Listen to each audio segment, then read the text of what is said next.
Itong movie po namin, gusto ko kaya po ako nandito talaga dahil po gusto ko ipagmalaki sa inyong lahat yung pelikulang ito.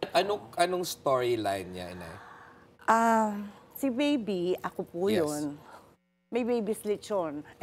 May gano'n. Bali nagkaanak siya, nagkaanak siya, si Papa P yun. Yolo. Younger days pa niya. Tapos nag-asawa siya ulit. Nagkaanak na naman ang dalawa.